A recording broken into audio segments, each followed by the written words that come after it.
স্বামীর পকেট থেকে না বলে টাকা নেওয়া জায়েজ আছে কিনা? এই প্রশ্নটা আপনাদের হাসির কারণ হলেও অনেক মহিলাদের এই প্রশ্নটা অনেক গুরুত্বপূর্ণ, তার কাছে অনেক গুরুত্বপূর্ণ। আমার কাছে একবার রমজান মাসে রাতভর, সাধারণত আমরা আমাদের বাসায় রাতভর রমজানে সবাই জেগে থাকে, ইবাদতবন্দি করে, সকালে ঘুমায়, ফজর পরে ইশা করে তারপর ঘুম দেয়।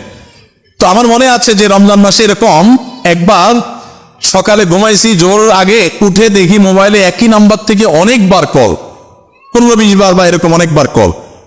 তো এত বেশি কল একটা নাম্বার থেকে দেখি, কল ব্যাক করলাম যে কোনো কারো বিপদ হলো কিনা। পরে দেখি ওই পাশ থেকে এক মহিলা ধরলো। বললাম, কি খবর, কোনো সমস্যা বোন, এতবার ফোন করেছেন কি আপনি? তো বলে, হুজুর আমার একটা জরুরি বিপদ হয়েছে বা একটা ইমার্জেন্সি সমস্যা হয়েছে, একটা জরুরি জানা দরকার, এই জন্য ফোন দিলাম।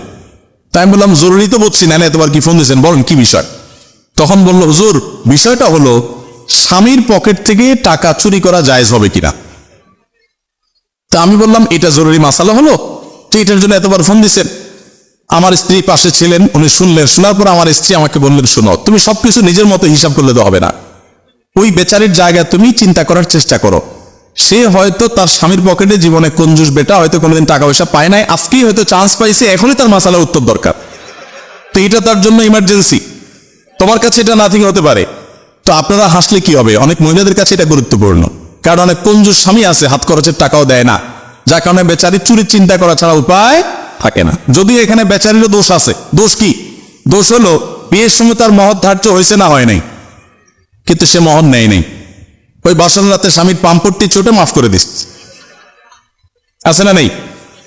আমার দেশে মেয়েরা এত সোজা, শুধুমাত্র একটু, আর ছেলেরা এত পরিমাণ বাটপারি জানে, বাসন রাতে বলবে ধরবে মহর 10 লাখ 20 লাখ, এভাবে বলবে, দেখো মহর তো এখন মুরব্বীরা ধরছে 10 লাখ এত টাকা, 20 লাখ এত টাকা, এখন আমি তো এখনো উপার্জন এভাবে করতে পারি না, অল্প স্বল্প ইনকাম, আর এই কদিন পরে ইটালি চলে যাবো, টাকার অভাব হবে, সবই তো তোমার। আর এই বোকাশোকা সহজ সরল মেয়েরাও বলে দেয়, ঠিক আছে, আরে টাকা দিয়ে কি হবে, আপনি বাদ দেন, এগুলো লাগবে না। তো তুমি মাফ করে দিছো তো? হ্যাঁ আমি মাফ করে দিছি, শেষ। এই চান্সে ফেলায়া মেয়েদেরকে বোকা বানায়া এই বাটপারি করে পুরুষগুলো সব মহারণা মাফসাফ করে নেয়। এবার বেচারি মহিলা হুজুরের কাছে প্রশ্ন দেওয়া লাগে যে পকেট থেকে চুরি করে নিতে পারবো কিনা। আপনার চুরি করার দরকারটা কি? আপনি তখন তো নিজের হক নিতে পারতেন, ছেড়ে দিতে বলছে কি আপনাকে? অবশ্য না ছেড়ে উপায় নাই, কারণ মহিলা যদি বাসরাতে বলে যে না চান্দু, টাকা দেয়া ছাড়া কথা নাই, আগে মহর পরিশোধ করো, তখন তো বলবে বাপরে বাপ, এই মহিলার সাথে গর্ব করবো কেমনি, বাসরাতে ছেলে পালাবে। আমাদের সমাজে মেয়েদের অধিকার আমরা নানাভাবে বলণ্ঠিত করি এবং নষ্ট করি, তাদের মহর ঠিক মতো দেই না। তো যাই হোক, মা বোনদের অধিকার, তাদের পাওনা দিয়ে দিবেন, টুকটাক তাদের হাত খরচে দেওয়া উচিত। তাদের মা আছে, বাবা আছে, খোঁজ খবর নিবে, যতটুকু পারেন সাধ্য অনুযায়ী তাদেরকে খোঁজ খবরের জন্য বা হাত খরচের জন্য টাকা পয়সা দিবেন। যদি কোনো স্বামী ন্যায্য পাওনা না দেয়, সংসারের খরচের টাকাও না দেয়, তাহলে সেক্ষেত্রে তার পকেট থেকে টাকা স্ত্রী নিতে পারেন। যদি তার ন্যায্য সংসারের বাজার খরচের টাকাও না দেয়, কঞ্জুস হয়, বা অনেক সময় দেখা যায় একাধিক বিয়ে হলে সে অন্য স্ত্রীর দিকে ঝোঁক থাকে, কেন টাকাই না দেয়, তাহলে এক্ষেত্রে আপনার যতটুকু ভরণ পোষণের জন্য প্রয়োজন ততটুকু তার অজান্তেও তার পকেট থেকে আপনি নিতে পারবেন।